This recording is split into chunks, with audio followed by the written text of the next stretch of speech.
Audio Jungle.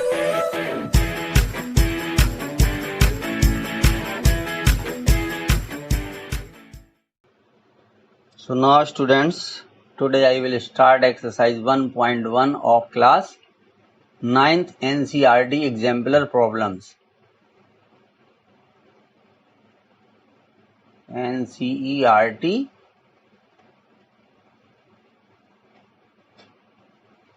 exemplar problems, MCQs.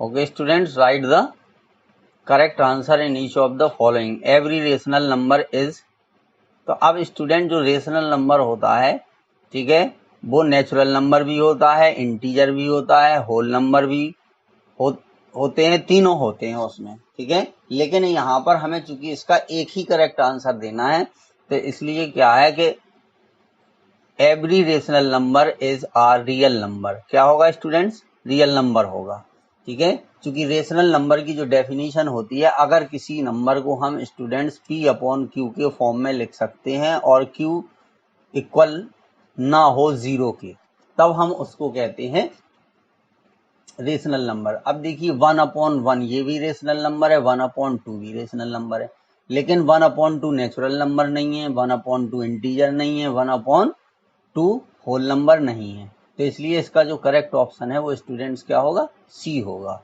यानी इसका जो करेक्ट ऑप्शन है वो सी है। बिटवीन टू रेशनल नंबर, अब स्टूडेंट्स दो रेशनल नंबर के बिटवीन जो है, there are infinitely many rational number, there is no rational number.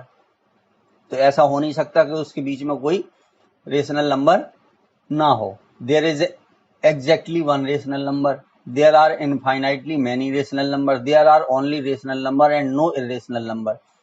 तो रेशनल नंबर के दो रेशनल नंबर के बीच में स्टूडेंट्स रेशनल भी होते हैं, और लेकिन हमें यहाँ पे बताना है कि there are infinitely many rational numbers, ठीक है। तो यहाँ पर स्टूडेंट इसका जो करेक्ट ऑप्शन है वो सी होगा। किस तरीके से ये भी देख लीजिए। सपोज कीजिए कि 1/3 और 1/2 ये दिया गया है। अब इसके बीच में मान लीजिए हमें, ठीक है, 50 से ज्यादा रेशनल नंबर फाइंड करना है, more than 50 rational number find करने हैं। तो सबसे पहले इसके हम स्टूडेंट्स डिनोमिनेटर सेम करेंगे। तो इसको हम लिख सकते 2/6 और इसको हम लिख सकते 3/6। अब मान लीजिए हमें 100 से यहाँ मल्टीप्लाई कर दिया, यहाँ भी हमने 100 से मल्टीप्लाई कर दिया, दोनों के न्यूमरेटर और डेनोमिनेटर में स्टूडेंट्स 100 से मल्टीप्लाई कर दीजिए, ठीक है। तो ये आ गया 200 अपॉन 600 और 300 अपॉन 600, ये हो गया स्टूडेंट। अब देखिए 201 से हम जो है 299 तक नंबर यहाँ पे लिख सकते हैं अगर, यानी हम रेशनल नंबर अगर फाइंड करें। ये स्टूडेंट्स हम सेकंड क्वेश्चन की बात कर रहे थे इसके। तो देखिए 201 अपॉन 600, फिर 202 अपॉन 600 डॉट डॉट डॉट, ये आ जाएगा 299 अपॉन 600। तो ये स्टूडेंट्स ये जो नंबर हैं वो इन दोनों के बिटवीन आएंगे, ठीक है, इसके और इसके बिटवीन होंगे ये नंबर स्टूडेंट्स। इन दोनों नंबर के बिटवीन ये नंबर हैं और ये मोर देन 50 है। तो इस तरीके से हम कह सकते हैं कि between two rational numbers there are infinitely many rational numbers. अगर मान लीजिए हमें 500 से ज्यादा फाइंड करने होते तो हम इसमें 1000 से, यानी 2/6 में और 3/6 में क्या करते हम 1000 से मल्टीप्लाई कर देते। और ज्यादा चाहिए 10,000 से, और ज्यादा चाहिए 1 लाख से मल्टीप्लाई कर दीजिए। तो इस तरीके से हम बिटवीन टू रेशनल नंबर जो है वो infinitely many rational number student find कर सकते हैं। तो इसका ऑप्शन जो है वो सी करेक्ट है।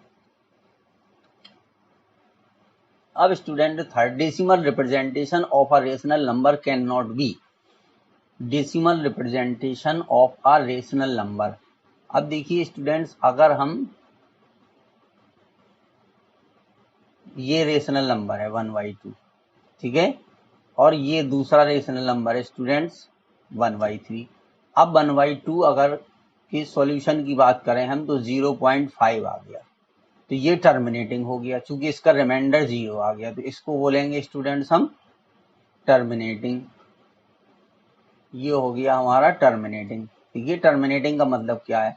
अब अगर हम 3 से डिवाइड करते हैं 1 को, तो देखिए 0.33 जा 9, फिर 1 रिमाइंडर आएगा, 3 3 जा 9, फिर 3 3 जा, तो इसका मतलब है कि इसमें जो 3 है वो रिपीट हो रहा है। तो स्टूडेंट 0.3 बार ये आ गया। Decimal representation of a rational number can not be, तो ये 0.3 हो गया। तो ये क्या है स्टूडेंट, ये है नॉन टर्मिनेटिंग, नॉन टर्मिनेटिंग और रिपीटिंग, नॉन टर्मिनेटिंग रिपीटिंग, यानी 3 बार बार क्या हो रहा है स्टूडेंट्स, रिपीट हो रहा है। ठीक है, तो देखिए टर्मिनेटिंग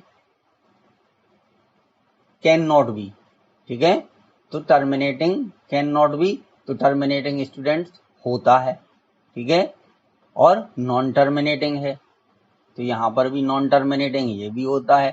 फिर नॉन टर्मिनेटिंग रिपीटिंग वो भी होता है, ठीक है, तो ये भी होता है, ये भी होता है, ये भी होता है। नॉन टर्मिनेटिंग नॉन रिपीटिंग, ठीक है, तो इसमें नॉन रिपीटिंग वाला ऑप्शन नहीं आता है, नॉन टर्मिनेटिंग रिपीटिंग तक होता है, नॉन टर्मिनेटिंग नॉन रिपीटिंग नहीं होगा। तो कैन नॉट बी, तो ऑप्शन जो है वो डी स्टूडेंट्स करेक्ट है, यानी इसका जो ऑप्शन है वो डी हमारा करेक्ट है। अब इसके बाद 4 की बात करते हैं। देखिए the product of any two rational numbers is, तो अब स्टूडेंट्स हम 2 इरेशनल नंबर लेते हैं, ठीक है, एक हमने √2 लिया, दूसरा भी हमने √2 लिया, ठीक है, क्योंकि उसने ये नहीं कहा कि वो कैसे नंबर हो, इक्वल हो या ना हो, उसने ये कहा कि product of any two irrational number, तो ये √2 ये भी इरेशनल है, ये भी इरेशनल है। तो अब अगर इसका मल्टीप्लाई करेंगे तो देखिए √4 आएगा, और √4 को हम लिख सकते हैं 2। अब स्टूडेंट्स अगर मान लीजिए हम √2 और √3 लेते हैं, तो इनका मल्टीप्लाई अगर हम करेंगे तो ये √6 आएगा, ठीक है, तो यहाँ पर जो मिला हमें, ये हमें स्टूडेंट्स मिला रेशनल।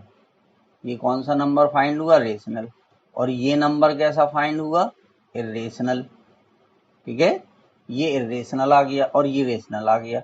तो समटाइम्स रेशनल और समटाइम्स इरेशनल, ये ऑप्शन स्टूडेंट मैच कर रहा है, तो इसलिए इसका जो करेक्ट आंसर होगा वो डी होगा, ठीक है, यहाँ पर भी हम लिख देंगे डी होगा।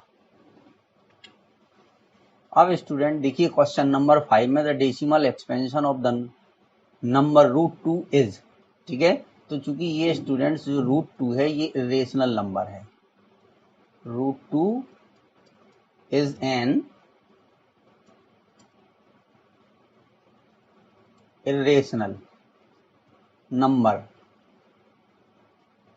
तो अब स्टूडेंट्स जो इरेशनल नंबर है इसका जो डेसिमल एक्सपेंशन होता है उसको याद रखिए हमेशा non terminating non recurring, non recurring का मतलब होता है रिपीटिंग, इस रिकरिंग का मतलब होता है रिपीटिंग, तो ये students non terminating non recurring होता है, क्योंकि उसमें अगर आपको उसको सॉल्व करोगे तो आपको उसमें बहुत टाइम लगेगा, ठीक है। अगर हम √2 की वैल्यू की बात करें तो ये होती 1.41421 ये वैल्यू होती, इसके बाद भी ये खत्म नहीं होता है स्टूडेंट।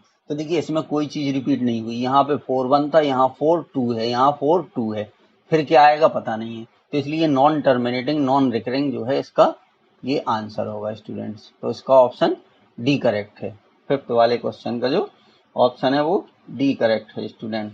अब देखिए 6 में क्या, which of the following is irrational, ठीक है, तो अगर स्टूडेंट्स अब इसमें हम इसको सॉल्व करें, देखिए तो √4 अपॉन, ठीक है, 9, तो अब स्टूडेंट 4 का √2 होता है, 9 का 3 होता है, तो ये क्या आ गया, ये आ गया हमारा रेशनल, क्या आ गया, ये रेशनल नंबर आ गया, ठीक है। फिर अगर हम इसकी बात करें 12, तो जो स्टूडेंट देखिए दोनों में जो ये साइन है ये दोनों में सेम है, तो हम इसको इस तरीके से भी लिख सकते हैं √3 अपॉन 4, रूट के अंदर 12/3, तो ये √4 आ जाएगा, और √4 की वैल्यू जो है वो 2 हो जाती है, उसका √2 आता है, तो ये क्या हो गया स्टूडेंट्स हमारा, ये भी रेशनल नंबर हो गया। अब यहाँ पर हम बात करते हैं, देखिए √81, तो √81 जो है कितना आएगा 9, इसका रूट लेंगे तो 9 आ जाएगा स्टूडेंट्स, ठीक है।